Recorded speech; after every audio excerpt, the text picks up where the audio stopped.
ایک بوڑھا ماہی گیر خالی ہاتھ تنہا لیکن حوصلے سے بھرپور سمندر کے دل میں اکیلا لڑ رہا ہے اپنی آخری بڑی جنگ کے لیے۔ کیا وہ جیتے گا یا سمندر اسے نگل جائے گا؟ یہ وہ کہانی ہے جو کسی کو بھی اپنے کانپتے دل کے ساتھ بیٹھنے پر مجبور کر دے گی۔ گرو یور مائنڈ میں خوش آمدید۔ آپ کو بتاتے چلیں کہ اس وائس اوور میں AI ٹولز کا استعمال کیا گیا ہے۔ آج ہم ارنسٹ ہیمنگوے کے مشہور زمانہ ناول The Old Man and the Sea کے ابتدائی حصے پر ایک گہری نظر ڈال رہے ہیں۔ جی بالکل، خاص طور پر پہلے تقریباً 122 صفحات پر جو ہمیں سینٹیاگو نامی اس بوڑھے ماہی گیر کی دنیا میں لے جاتے ہیں۔ اور ہمارا مقصد کیا ہے؟ ہمارا مقصد ہے سینٹیاگو کی کہانی، اس کی ہمت، اس کی جد و جہد اور سمندر سے اس کے عجیب و غریب تعلق کو سمجھنا، ان صفحات میں چھپے ہوئے اسباق کو کھوجنا۔ بالکل، تو آئیے شروع کرتے ہیں سینٹیاگو کے تعارف سے۔ ہاں، تو یہ ہے سینٹیاگو۔ گلف اسٹریم میں اپنی چھوٹی سی کشتی میں اکیلا مچھلیاں پکڑتا ہے اور 84 دن ہو گئے ہیں، ایک بھی مچھلی ہاتھ نہیں لگی۔ 84 دن؟ یہ بہت لمبا عرصہ ہے۔ بہت لمبا۔ جسمانی طور پر دیکھیں تو وہ دبلا پتلا ہے، گردن پر گہری جھریاں ہیں، دھوپ سے جلد جل کر بھورے دھبے پڑ گئے ہیں، ہاتھوں پر مچھلی پکڑنے والی رسیوں کے گہرے پرانے نشان ہیں۔ لیکن اس کی آنکھیں وہ بالکل الگ ہیں، سمندر جیسی رنگت والی، زندہ، خوش مزاج، اور ان میں ایک ایسی چمک ہے جو ہار ماننا جانتی ہی نہیں۔ بالکل، اور یہی تضاد ہیمنگوے شروع سے ہی قائم کر دیتا ہے۔ یہ جو 84 دن کی ناکامی ہے نا، جسے وہ سلاؤ کہتے ہیں، مطلب بدقسمتی کی انتہا۔ سالاؤ۔ ہاں، یہ جیسے اس کی پہچان بن گئی ہے۔ دوسرے ماہی گیر، خاص کر نوجوان، اس پر ہنستے ہیں، شک کرتے ہیں۔ کچھ بوڑھے ہیں جو ہمدردی رکھتے ہیں۔ تو ایک طرف یہ ظاہری کمزوری اور دوسری طرف یہ اندرونی نہ جھکنے والی طاقت جو اس کی آنکھوں سے ظاہر ہے۔ بالکل، یہیں سے کہانی کی بنیاد پڑتی ہے۔ اور اس کی اس تنہائی میں ایک ساتھی ہے، ایک لڑکا، مینولن۔ ہاں، مینولن بڑا پیارا کردار ہے۔ وہ پہلے 40 دن سینٹیاگو کے ساتھ تھا، لیکن جب مچھلی نہیں لگی تو لڑکے کے والدین نے اسے کسی دوسری زیادہ خوش قسمت کشتی پر بھیج دیا۔ جی، لیکن لڑکے کا دل اب بھی بوڑھے کے ساتھ ہے۔ اس کی وفاداری، اس کی محبت، وہ ہر روز آتا ہے بوڑھے کی مدد کرنے۔ ان کا رشتہ بڑا گہرا لگتا ہے۔ وہ اسے بیئر پینے کی پیشکش کرتا ہے، اس کے لیے سارڈین لانے کا وعدہ کرتا ہے۔ یہ صرف استاد شاگرد والا معاملہ نہیں ہے، یہ اس سے کہیں زیادہ ہے۔ یوں سمجھیں جیسے باپ بیٹے کا رشتہ ہو۔ اچھا۔ ہاں، مینولن صرف عملی مدد نہیں کرتا، جیسے کھانا لانا یا چارہ تیار کرنا، وہ سینٹیاگو کی ہمت بھی بندھاتا ہے، اسے یقین دلاتا ہے کہ وہ اب بھی سب سے بہترین ماہی گیر ہے۔ ان کی پرانی یادیں بھی ہیں، جب لڑکا 5 سال کا تھا اور کشتی پر آیا تھا۔ جی، وہ واقعہ جب ایک بڑی مچھلی نے کشتی تقریباً توڑ ہی دی تھی۔ یہ مشترکہ تجربات ان کے تعلق کو اور مضبوط کرتے ہیں۔ پھر سینٹیاگو کی رہائش کا ذکر ہے، وہ بھی بالکل سادہ، انتہائی سادہ، کھجور کے پتوں سے بنی ایک جھونپڑی، بس ایک میز، ایک کرسی، زمین پر کھانا پکانے کی جگہ۔ دیواروں پر کچھ تصویریں ہیں۔ ہاں، حضرت عیسیٰ کی اور ورجن آف کوبرے کی۔ بیوی کی تصویر بھی تھی، لیکن کہتا ہے کہ تنہائی زیادہ محسوس ہوتی تھی تو ہٹا دی۔ اور اس شام بھی لڑکا اس کے لیے کھانا لایا ہے، پیلے چاول اور مچھلی۔ حالانکہ سینٹیاگو دکھاوا کرتا ہے کہ اس کے پاس اپنا کھانا۔ جی، یہ بوڑھے کی خودداری بھی دکھاتا ہے۔ اور پھر ان کی گفتگو ہوتی ہے بیس بال پر۔ ہاں، بیس بال، خاص طور پر یانکیز اور جوڈی میگیو کا ذکر بار بار آتا ہے۔ یہ بہت اہم ہے۔ بیس بال اور ڈی میگیو سینٹیاگو کے لیے صرف کھیل نہیں ہے، وہ ہمت، برداشت اور تکلیف کے باوجود جیتنے کی علامت ہے۔ خاص طور پر ڈی میگیو، جس کے والد بھی ماہی گیر تھے۔ بالکل، وہ تعلق محسوس کرتا ہے۔ جب وہ ڈی میگیو کے بارے میں سوچتا ہے تو اسے اپنی مشکلات برداشت کرنے کی طاقت ملتی ہے۔ یہ جیسے باہر کی دنیا سے اس کا ایک رابطہ ہے۔ اور پھر ہیں اس کے خواب۔ ہاں، اس کے خواب، وہ اکثر افریقہ کے ساحلوں کے خواب دیکھتا ہے، جہاں اس نے جوانی میں لمبے سنہرے ساحل دیکھے تھے اور شیروں کو شام کے وقت پانی کے کنارے کھیلتے دیکھا تھا۔ یہ خواب بہت معنی خیز ہیں۔ وہ اب بڑی مچھلیوں، طوفانوں یا عورتوں کے خواب نہیں دیکھتا، صرف ان جگہوں اور شیروں کے۔ شیر کیوں؟ شاید یہ شیر اس کی کھوئی ہوئی جوانی، طاقت، وقار اور آزادی کی علامت ہے۔ یہ حال کی جو تلخ حقیقتیں ہیں نا، تنہائی، غربت، ناکامی، ان سے ایک طرح کا نفسیاتی فرار بھی ہیں اور توانائی کا ذریعہ بھی۔ دلچسپ بات ہے۔ اچھا، تو اگلی صبح یعنی 85ویں دن کی صبح جی، پوپ ہٹنے سے پہلے ہی لڑکا اسے جگانے آ جاتا ہے۔ وہ ساتھ میں کافی پیتے ہیں، پھر کشتی تیار کرتے ہیں۔ مستول، بادبان، رسیاں، ہارپون، سب کچھ۔ لڑکا تازہ سارڈین اور بیت بھی لایا ہے۔ اور اندھیرے میں ہی وہ سمندر کی طرف نکل پڑتے ہیں۔ یہ روز کا عمل ایک مقدس رسم کی طرح لگتا ہے۔ اور آج سینٹیاگو پر اعتماد ہے۔ وہ لڑکے سے کہتا بھی ہے، "I feel confident today." بالکل، اس کا سمندر سے بھی ایک خاص رشتہ ہے۔ وہ سمندر کو لا مار کہتا ہے، ہسپانی میں مونس، مونس؟ کیوں؟ کیونکہ وہ اسے ایک زندہ وجود سمجھتا ہے جس میں جذبات ہیں، جو کبھی مہربان ہوتی ہے، کبھی ظالم۔ یہ نوجوان ماہی گیروں سے مختلف ہے، جو سمندر کو ایل مار یعنی مذکر کہتے ہیں، اس سے محض ایک جگہ یا دشمن سمجھتے ہیں۔ واہ، یہ تو گہری بات ہے۔ ہاں، اس کا سمندر سے ایک ذاتی گہرا تعلق ہے۔ وہ ساحل سے بہت دور نکل جاتا ہے، گہرے پانیوں میں، اور اپنی ڈوریں بڑی مہارت سے ڈالتا ہے، مختلف گہرائیوں پر۔ جی، 40، 75، 100 اور 125 فیدم پر۔ ہر کانٹے پر چارہ لگانے کا طریقہ بھی اس کے تجربے کو ظاہر کرتا ہے۔ اور اس گہرے سمندر کی تنہائی میں وہ کیا کرتا ہے؟ وہ خود سے باتیں کرنے لگتا ہے۔ ہاں، وہ سوچتا ہے کہ اب وہ اکثر خود کلامی کرتا ہے، کیونکہ اب کوئی ہے نہیں جو اس سے پریشان ہو۔ یہ اس کی تنہائی بھی دکھاتا ہے اور شاید اپنے خیالات کو منظم رکھنے کا ایک طریقہ بھی ہے۔ وہ آس پاس کی مخلوقات میں بھی بڑی دلچسپی لیتا ہے۔ پرندوں کو دیکھتا ہے، اڑنے والی مچھلیوں کو دوست سمجھتا ہے۔ جی، ایک مین آف وار پرندے کو دیکھ کر اس کے پیچھے جاتا ہے، امید کرتا ہے کہ وہ مچھلی کا پتہ دے گا۔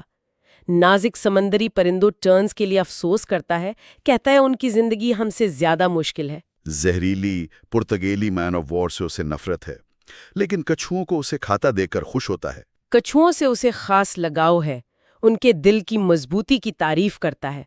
فطرت کے ساتھ یہ جو اس کا تعلق ہے نا، یہ اس کے کردار کا اہم حصہ ہے۔ وہ خود کو اس ماحول کا حصہ سمجھتا ہے۔ یہ مخلوقات صرف جانور نہیں، ساتھی ہیں، بھائی ہیں یا حریف۔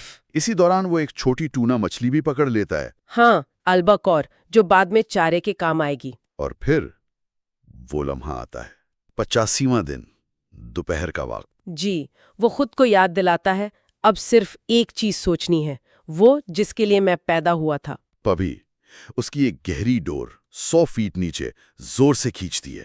ایک بہت بڑی مارلن مچھلی نے چارہ نگل لیا ہے۔ یہاں اس کا تجربہ کام آتا ہے۔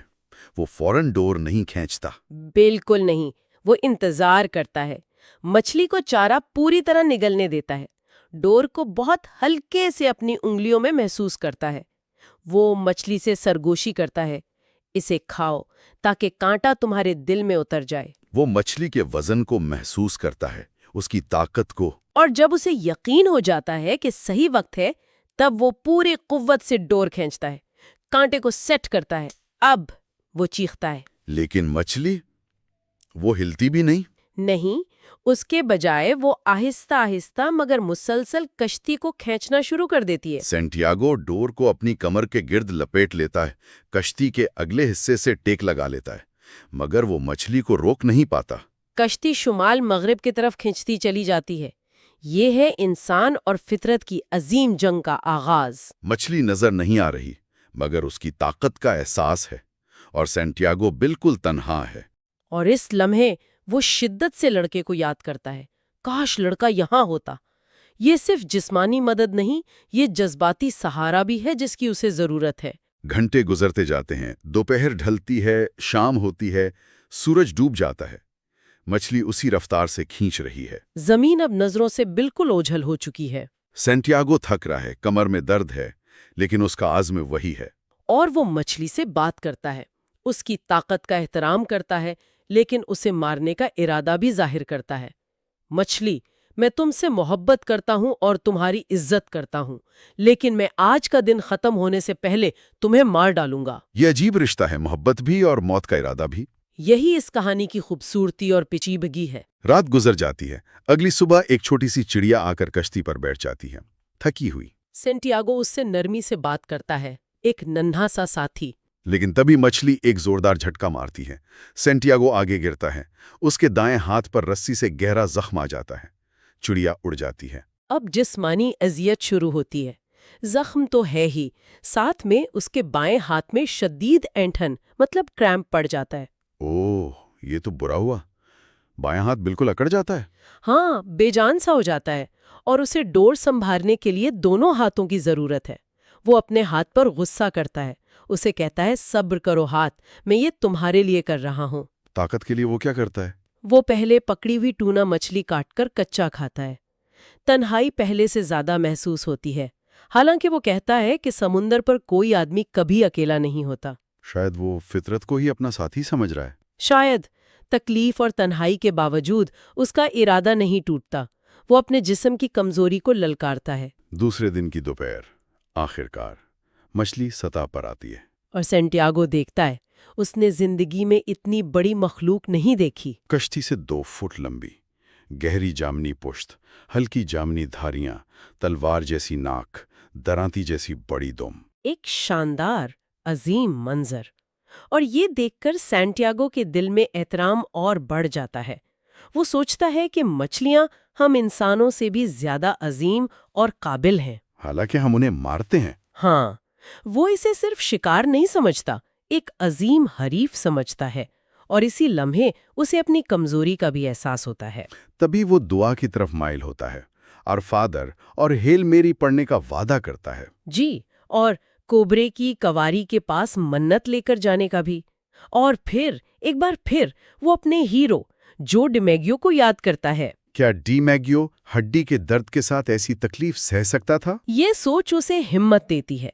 وہ خود کو ایک عجیب بوڑھا آدمی کہتا ہے، مگر ہمت نہیں ہارتا۔ جدوجہد کا تیسرا دن آ جاتا ہے، اسے ماضی یاد آتا ہے۔ ہاں، کاسابلانکا میں ہاتھ پنجہ لڑانے کا وہ مشہور مقابلہ، جب اس نے پورے دن اور رات کی لڑائی کے بعد بندرگاہ کے سب سے طاقتور آدمی کو ہرایا تھا، سینٹیاگو ایل کیمپیون، چیمپئن۔ یہ یادیں اسے طاقت دیتی ہیں۔ بالکل، یہ اس کی کھوئی ہوئی جسمانی طاقت کی یاد دہانی ہے، حال کی جنگ لڑنے کے لیے ذہنی قوت۔ وہ جانتا ہے اب جسم ویسا نہیں، پر تجربہ اور ہمت ہے۔ رات کے کھانے کے لیے وہ ایک ڈالفن پکڑتا ہے۔ پھر وہ مچھلی کے بارے میں سوچتا ہے، اسے دوست کہتا ہے۔ ہاں، مچھلی میری دوست بھی ہے، لیکن فوراً حقیقت پسند ہو جاتا ہے، مجھے اسے مارنا ہے۔ یہ کشمکش جاری رہتی ہے۔ وہ آرام کرنے کی کوشش کرتا ہے، اس رات شیروں کا خواب نہیں دیکھتا۔ نہیں، پورپوئس کا غول دیکھتا ہے، اور پھر اپنے گاؤں میں اپنے بستر کا۔ شاید تھکن بہت بڑھ گئی ہے۔ اسی دوران مچھلی اچانک پانی سے باہر اچھلتی ہے، بار بار۔ ڈور تیزی سے نکلتی ہے، سینٹیاگو کے ہاتھ جل جاتے ہیں۔ وہ بمشکل سنبھالتا ہے، اس کا چہرہ نیچے پڑی کٹی ہوئی ڈالفن میں لگتا ہے۔ مچھلی کی آخری کوشش۔ شاید اس کے بعد وہ دائروں میں گھومنا شروع کر دیتی ہے۔ سینٹیاگو جانتا ہے یہ اختتام قریب ہے۔ جنگ آخری مرحلے میں ہے، مگر سینٹیاگو خود بھی بری حالت میں ہے۔ شدید تھکن، کمزوری، چکر آ رہے ہیں، آنکھوں کے سامنے دھبے ناچ رہے ہیں۔ تب یہ برداشت کی جنگ ہے، مچھلی بھی تھک رہی ہے، بوڑھا بھی ہمت کی آخری حد پر ہے۔ وہ خود کو کہتا ہے، میں ایسی مچھلی کے ہاتھوں ناکام ہو کر مر نہیں سکتا۔ دائرہ چھوٹے ہوتے جاتے ہیں، مچھلی قریب آ رہی ہے۔ تیسرے چکر پر مچھلی کشتی کے بالکل قریب سے گزرتی ہے۔ سینٹیاگو اسے صاف دیکھتا ہے، اس کی آنکھیں، اس کا عظیم جسم۔ وہ اپنا ہارپون تیار کرتا ہے، اپنی ساری بچی کھچی طاقت جمع کرتا ہے۔ اور جیسے ہی مچھلی پہلو سے گزرتی ہے، وہ پورے زور سے ہارپون اس کے پہلو میں، سینے کے پنکھ کے ٹھیک پیچھے اتار دیتا ہے۔ مچھلی جیسے زندہ ہو اٹھتی ہے، وہ اپنی پوری طاقت اور خوبصورتی کے ساتھ ہوا میں بلند ہوتی ہے، ایک لمحے کے لیے مولک رہتی ہے، پھر ایک زبردست چھپاکے کے ساتھ پانی میں گرتی ہے۔ پانی پر خون پھیل جاتا ہے، مچھلی سفید ہو کر الٹی تیرنے لگتی ہے۔ سینٹیاگو جیت گیا۔ ہاں، وہ جیت گیا ہے، لیکن فتح کا احساس شاید خوشی کا نہیں ہے۔ وہ شدید تھکا ہوا ہے، بیمار محسوس کر رہا ہے۔ وہ کہتا ہے، میں ایک تھکا ہوا بوڑھا آدمی ہوں، لیکن میں نے اس مچھلی کو مار دیا ہے جو میرا بھائی ہے۔ اب مجھے غلامی کا کام کرنا ہے۔ یعنی اس دیوائی کل مچھلی کو کشتی کے ساتھ باندھ کر ساحل تک لے جانے کا مشکل کام۔ فتح کا یہ لمحہ بڑا عجیب ہے، عظمت بھی ہے اور المیہ بھی۔ اس نے فطرت کی ایک عظیم طاقت کو ہرایا، مگر ایک ایسی مخلوق کی جان لی جس کی وہ عزت کرتا تھا، جسے بھائی سمجھتا تھا۔ بالکل، لیکن اب اصل چیلنج شروع ہوتا ہے، اس جیت کو، اس شکار کو گھر تک پہنچانا۔ وہ مچھلی کو کشتی کے پہلو سے باندھتا ہے۔ وہ اتنی بڑی ہے کہ کشتی میں آ ہی نہیں سکتی۔ بادبان کھول کر گھر کی طرف سفر شروع کرتا ہے۔ ہاتھ زخمی، کمر میں درد۔ مگر سمندر کی آزمائشیں ختم نہیں ہوئیں۔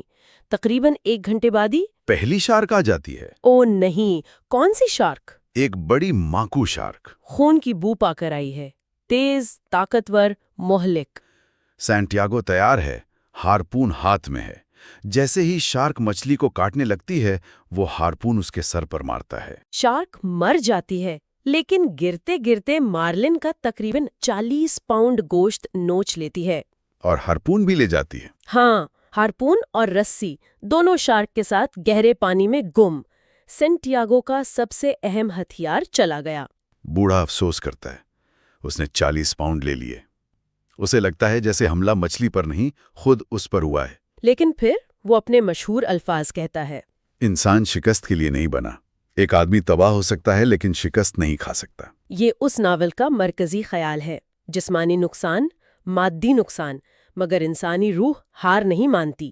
لیکن یہ فلسفہ ابھی اور آزمایا جائے گا۔ خون مزید شارکوں کو بلا رہا ہے۔ جلد ہی 2 اور شارکیں آ جاتی ہیں، گلینوس، بلچا ناک والی۔ بدصورت، لالچی، ہارپون ہے نہیں۔ سینٹیاگو چاقو کو چپو سے باندھ کر نیزہ بناتا ہے، وہ لڑتا ہے، دونوں کو مار گراتا ہے۔ مگر اس لڑائی میں چاقو بھی ٹوٹ جاتا ہے۔ اب کیا بچا؟ صرف کشتی کا ڈنڈا اور ٹوٹا ہوا پتوار۔ مایوسی بڑھ رہی ہے۔ وہ کہتا ہے، مجھے اتنی دور نہیں جانا چاہیے تھا مچھلی۔ امید اور نا امیدی کی کشمکش۔ اس نے جنگ جیتی تھی، مگر اب وہ اپنی جیت کو کھو رہا ہے۔ تو آج ہم نے سینٹیاگو کی ہمت، اس کی تنہائی، فطرت سے اس کے رشتے اور عظیم مارلن کے ساتھ اس کی لمبی جدوجہد کو دیکھا۔ ناقابل یقین مشکلات، جسمانی اذیت اور آخر میں فتح۔ جی، لیکن فتح کے فوراً بعد ایک نئی، شاید زیادہ تکلیف دہ جنگ شروع ہو گئی اپنی محنت کے پھل کو بچانے کی۔ یہ کہانی صرف مچھلی پکڑنے کی نہیں، یہ انسانی وقار، عزم اور ہار نہ ماننے والی روح کی داستان ہے۔ یہ دکھاتی ہے کہ اصل امتحان شاید جیت میں نہیں، بلکہ ہار کے سامنے ڈٹے رہنے میں ہے۔ اور سینٹیاگو کا یہ خیال کہ ایک آدمی تباہ ہو سکتا ہے لیکن شکست نہیں کھا سکتا، یہ ان صفحات کے بعد ایک گہرا سوال چھوڑ جاتا ہے۔ کیا واقعی تباہی اور شکست الگ ہے؟ کیا وقار صرف جیتنے میں ہے، یا جد و جہد کرنے اور ہار نہ ماننے میں، چاہے نتیجہ کچھ بھی ہو؟ اس پر ضرور سوچنا چاہیے۔ امید ہے ارنسٹ ہیمنگوے کی اس لازوال کہانی کے ابتدائی حصے کا یہ جائزہ آپ کے لیے دلچسپ اور کارآمد رہا ہوگا۔ اس میں انسانی جدوجہد، فطرت اور جیت ہار کے معنی پر غور کرنے کے لیے بہت کچھ ہے۔ گرو یور مائنڈ چینل کو سبسکرائب کرنا، ویڈیو کو لائک کرنا اور دوستوں کے ساتھ شیئر کرنا نہ بھولیں۔ اگلی بار ایک نئے موضوع کے ساتھ حاضر ہوں گے۔